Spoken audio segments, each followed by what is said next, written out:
ఓం గం గణాధిపతయే నమః. హాయ్ అండి, అందరికీ నమస్కారం. మనం ఈరోజు ఈ వీడియోలో మీ పేదరికం తొలగిపోవాలా? అయితే గురువారం పొరపాటున కూడా ఈ పనులు మీరు చేయకండి. ఈ వీడియో కనుక మీకు నచ్చినట్లయితే లైక్ చేయండి, షేర్ చేయండి, సబ్స్క్రైబ్ చేసుకోండి. ఈ వీడియో లాస్ట్ వరకు స్కిప్ చేయకుండా చూడండి. ఇలా చేయడం వల్ల ఈ వీడియో మరి కొంతమందికి రీచ్ అవుతుంది. ప్లీజ్ సబ్స్క్రైబ్ మీ, సపోర్ట్ మీ. మీ పేదరికం తొలగిపోయి సంపద పెరగాల?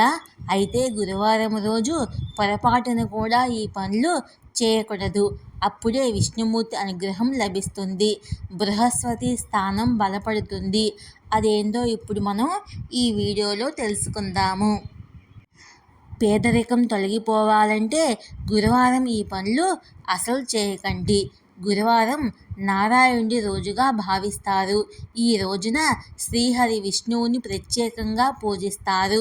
గురువారము భగవంతుని ధ్యానం చేస్తే జీవితంలో సుఖ సంతోషాలు నెలకొంటాయని విశ్వాసం. అదే సమయంలో ఆర్థికంగా బలహీనంగా ఉన్నవారు గురువారము విష్ణు అవతారమైన శ్రీకృష్ణుడిని కూడా పూజిస్తారు. అలా చేస్తే ఇంట్లో పేదరికం తొలగిపోయి సుఖ సంతోషాలు వస్తాయి.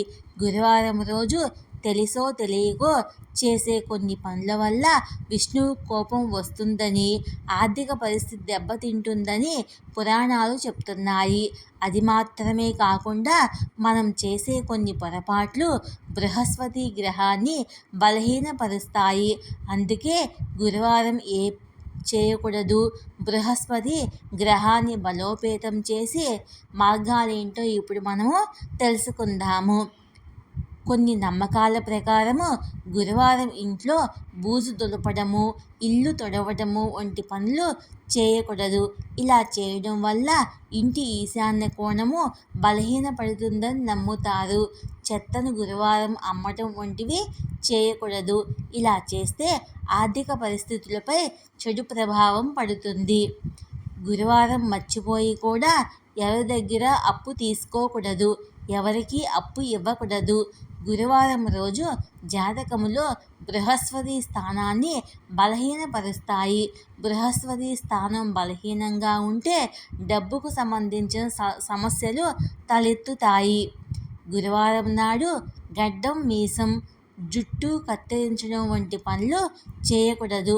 జ్యోతిషశాస్త్రం ప్రకారము ఈ పనులు చేస్తే ఆరోగ్యము, పిల్లలపై చెడు ప్రభావము పడుతుంది. గురుగ్రహాన్ని బలపరిచే పరిహారాలు ఏమిటో ఇప్పుడు మనము తెలుసుకుందాము.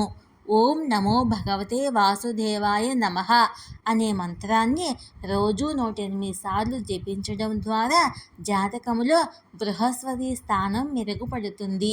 ఆర్థిక ఇబ్బందులు తొలగిపోయి గురువు బలపడాలంటే గురువారము విష్ణు సహస్రనామం పారాయణం చేయాలి. ఆర్థిక పరిస్థితిని మార్చుకునేందుకు ప్రతి గురువారము పసుపు రంగు దుస్తులను ధరించాలి. గురువు స్థానం బలంగా ఉండేందుకు పసుపు వస్తువులు దానం చేయాలి. బృహస్పతి చెడు ప్రభావాన్ని నివారించేందుకు, వివాహానికి అడ్డంకులు తొలగించేందుకు గురువారం అరటి చెట్టును పూజించాలి. అలాగే చెట్టు ముందు 5 దీపాలు వెలిగించాలి. శనగలు, బెల్లము ప్రసాదంగా స్వీకరించాలి. లక్ష్మీదేవిని పూజించాలి. జాతకములో గురులోపం ఉంటే దానివల్ల ఆర్థిక, వ్యక్తిగత జీవితములో సమస్యలు ఎదుర్కోవలసి వస్తుంది. అందుకే గురువారం స్నానం చేసే నీటిలో 1 లేదా 2 చిటికల పసుపుని వేసుకొని స్నానం చేయాలి. గురువారము దక్షిణ దిశలో ప్రయాణించడం వల్ల ఇబ్బందులు ఎదుర్కోవలసి వస్తుంది. అందుకే ఈ రోజున ఆ దిశలో ప్రయాణాలు చేయకపోవడము మంచిది. విష్ణుమూర్తి అనుగ్రహం ఉంటే జీవితములో సంపద, సౌభాగ్యం కలుగుతాయి. అందుకే గురువారం ఈ చర్యలు పాటించడం వల్ల ఇంట్లో పేదరికంతో పాటు అనేక సమస్యలు తొలగిపోతాయి. గురువారం ఇంటి ప్రధాన ద్వారం దగ్గర శనగలు, బెల్లము ఉంచాలి. ఇలా ఇంట్లోని పూజా మందిరానికి పసుపు రంగు పూలదండ వేలాడదీయటం వల్ల కుటుంబంలో ఆనందము, శాంతి వాతావరణము ఏర్పడుతుంది. గురుగ్రహము బలపడుతుంది. తులసి పూజ. గురువారము తులసి మొక్కని పూజించిన నీటిని సమర్పించడం చాలా మంచిదిగా భావిస్తారు. అలాగే తులసికి కుంకుమ, పసుపు రంగు పూలు సమర్పించాలి. తులసి మాలతో మంత్రాలు పఠించడం వల్ల శుభ ఫలితాలు కలుగుతాయి. ఈ వీడియో కనుక మీకు నచ్చినట్లయితే లైక్ చేయండి, షేర్ చేయండి, సబ్స్క్రైబ్ చేసుకోండి. Please subscribe me, support me. Thank you for watching.